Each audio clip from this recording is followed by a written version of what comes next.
Imagine por um instante que o mundo continue girando normalmente. Os carros nas ruas, as notícias repetindo velhas manchetes, os filmes ainda passando na televisão, mas algo profundamente errado paira no ar. Um silêncio estranho mistura-se ao caos e milhões de pessoas simplesmente desapareceram. Não foi um desastre natural anunciado, nem uma guerra declarada. Foi algo maior, algo que Jesus prometeu. A pergunta que ecoa e que talvez você nunca tenha enfrentado com honestidade é esta: o que acontece com quem fica após o arrebatamento? Essa resposta não é apenas profética, ela é pessoal. E se você permanecer até o final deste vídeo do canal Divinos Recados, entenderá por quê. Jesus disse no Evangelho segundo Mateus capítulo 24, versículos 41: Então 2 estarão no campo, um será tomado e deixado o outro. 2 estarão moendo no moinho, uma será tomada e deixada a outra. Repare como o texto é simples e ao mesmo tempo assustador. Não fala de ímpios, caricatos ou vilões declarados. Fala de pessoas comuns, lado a lado, compartilhando a mesma rotina, mas com destinos eternos diferentes. Ao longo da história da igreja, o arrebatamento sempre foi um tema envolto em esperança para uns e temor para outros. Paulo escreve na primeira carta aos Tessalonicenses, capítulo 4, versículos 16 e 17, que o Senhor mesmo descerá do céu e os que estiverem vivos serão arrebatados juntamente com ele nas nuvens. Mas o texto não termina aí. Ele deixa implícito algo perturbador. Haverá quem não suba, e é sobre essas pessoas que quase ninguém quer falar. Quando olhamos para a narrativa bíblica com atenção arqueológica e teológica, percebemos que Deus sempre age em padrões. Antes do dilúvio, Noé entrou na arca, e só então veio o juízo. Antes da destruição de Sodoma, Ló foi retirado. Jesus confirma esse padrão em Lucas, capítulo 17, versículos 26 a 30. Primeiro, livramento. Depois, juízo. A pergunta que precisa ser feita com reverência e sinceridade é esta: o que se segue imediatamente após o arrebatamento para quem ficou? O livro do Apocalipse não começa com guerras globais ou catástrofes visíveis. Ele começa com uma ausência. A igreja não é mais mencionada na terra após o capítulo 3. O palco muda. A graça ainda é oferecida, mas agora em meio à angústia. Em Apocalipse capítulo 6, vemos a abertura dos selos e o primeiro cavaleiro surge. Muitos o confundem com Cristo, mas ele traz um falso senso de paz. É aqui que o engano começa a se estabelecer com força total. Quem fica após o arrebatamento não entra imediatamente no inferno, como muitos pensam. Permanece na terra, trabalha, respira, escolhe, mas agora em um cenário onde a verdade se torna mais cara e a fé mais perigosa. A Bíblia descreve esse período como a grande tribulação, citada por Jesus em Mateus capítulo 24, versículo 21, como um tempo de angústia nunca antes visto. Você já parou para pensar como seria viver em um mundo onde seguir a Cristo custará não apenas amizades, mas a própria vida? Apocalipse capítulo 13 fala de um sistema global que controla compras e vendas. Não se trata apenas de economia, mas de adoração. Quem fica será confrontado diariamente com uma decisão: conformar-se ou resistir. E aqui surge uma pergunta que eu deixo para você responder nos comentários. Se o arrebatamento acontecesse hoje, você ficaria? Não responda rápido, não responda com medo, responda com honestidade diante de Deus. Talvez você já tenha ouvido histórias bíblicas onde a rebelião parecia silenciosa, quase invisível, até o momento em que o juízo se manifestava de forma incontestável. Se você deseja compreender melhor como Deus lida com a desobediência coletiva e o orgulho espiritual, há um conteúdo aqui no Divinos Recados que aprofunda esse tema em uma história onde a própria terra reagiu ao juízo divino. Eu deixarei esse vídeo indicado para você assistir depois, nos cards, assim que este terminar. Voltando ao nosso tema, Apocalipse capítulo 7 nos apresenta uma cena intrigante, uma multidão incontável que vem da grande tribulação. Pessoas que ficaram, mas que em meio ao caos decidiram não negar o Cordeiro. Isso nos mostra algo poderoso. Mesmo após o arrebatamento, Deus ainda chama. Mas o preço da fidelidade será incomparavelmente maior. O problema é que muitos pensam, se eu ficar, eu me converto depois. Essa é uma das mentiras mais perigosas do nosso tempo. Paulo adverte na segunda carta aos Tessalonicenses, capítulo 2, versículos 10 a 12, que Deus permitirá uma operação do erro para que creiam na mentira aqueles que rejeitaram a verdade. Não se trata de falta de oportunidade, mas de endurecimento do coração. O arrebatamento não é apenas um evento futuro, ele é um espelho do presente.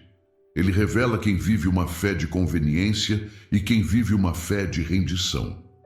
O que acontecerá com quem ficar está profundamente ligado à escolha que está sendo feita agora. E enquanto o mundo caminha para um cenário cada vez mais parecido com aquilo que a profecia descreveu há quase 2000 anos, a pergunta permanece ecoando, silenciosa e insistente: estaremos prontos? Essa resposta exige mais do que curiosidade profética. Exige vigilância, arrependimento e um coração disposto a obedecer, mesmo quando ninguém está olhando. E ainda há muito que precisamos entender sobre os dias que seguirão esse evento, porque os detalhes que a Bíblia revela são mais profundos e mais urgentes do que muitos imaginam. Quando avançamos nas páginas do Apocalipse, percebemos que o mundo após o arrebatamento não será apenas um cenário de sofrimento físico, mas, sobretudo, de profunda confusão espiritual. A ausência da igreja não cria um vazio neutro. Ela abre espaço para algo que sempre esteve à espreita. Em Apocalipse capítulo 13, surge a figura do líder que unificará o mundo em torno de uma promessa antiga. Segurança sem arrependimento, paz sem cruz, prosperidade sem Deus. É nesse contexto que quem ficou será pressionado a decidir a quem pertence. A marca descrita nesse capítulo não é apenas um sinal externo. Ela representa submissão.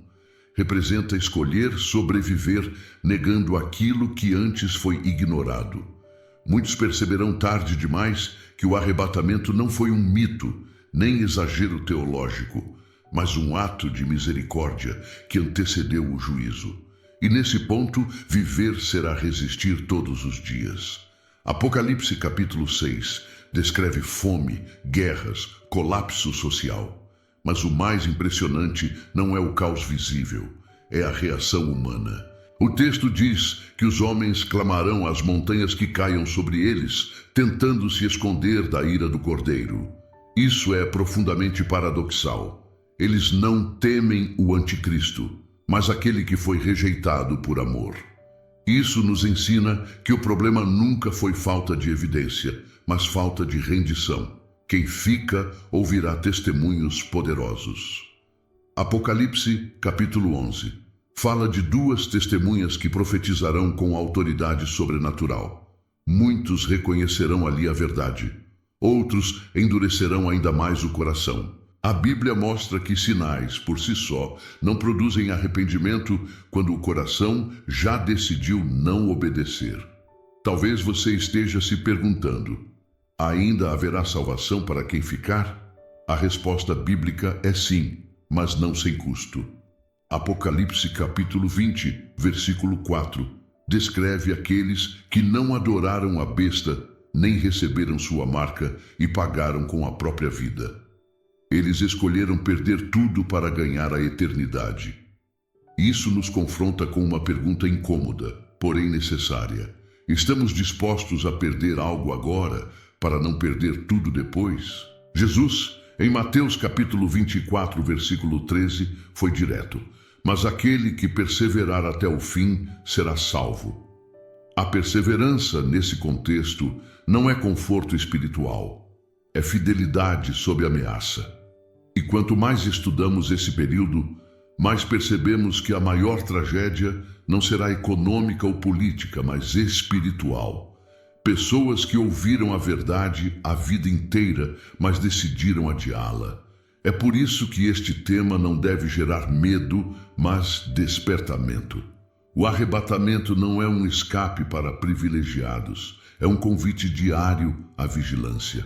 Jesus termina o sermão profético dizendo em Mateus capítulo 24, versículo 44, por isso estai vós apercebidos também, porque o Filho do Homem há de vir a hora em que não penseis. Não é sobre data, é sobre postura.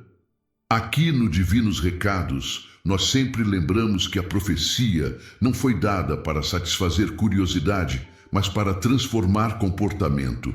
Saber o que acontece com quem fica deve nos levar a perguntar: como estou vivendo agora? Minha fé é apenas tradição ou é relacionamento? É discurso ou é entrega? E é nesse ponto que eu gostaria de falar não apenas como narrador, mas como alguém que também se faz essas perguntas em silêncio, muitas vezes à noite, quando o barulho do mundo diminui. E agora eu, Antônio, gostaria de deixar uma mensagem final para você. Ao longo deste vídeo, falamos sobre juízo, tribulação e decisões difíceis. Mas tudo isso nasce de uma única verdade. Deus não deseja que ninguém fique. O arrebatamento não é exclusão, é convite. Ainda há tempo, ainda há graça, ainda há perdão disponível para quem se volta ao Senhor com um coração sincero. Talvez você ame histórias, filmes, narrativas onde o bem vence no último ato. A Bíblia nos revela que essa história já está escrita, mas cada um escolhe de que lado estará quando a cortina se fechar. Não espere o mundo mudar para decidir mudar. Não espere sinais no céu para fazer o que pode ser feito hoje. Se este vídeo falou com você, permita que ele não termine apenas como informação, mas como transformação. Volte-se para Cristo, vigie, ore, viva com propósito. Porque a pergunta não é apenas o que acontece com quem fica após o arrebatamento. A pergunta verdadeira é: você estará entre os que sobem? Se esta mensagem tocou seu coração, inscreva-se no canal Divinos Recados, compartilhe este vídeo com alguém que você ama e caminhe conosco nesse chamado ao despertamento espiritual. Que o Senhor encontre em nós não apenas ouvintes da profecia, mas servos vigilantes. Um grande abraço, fique com Deus e que Ele te abençoe, fortaleça sua fé e te conduza no caminho da verdade.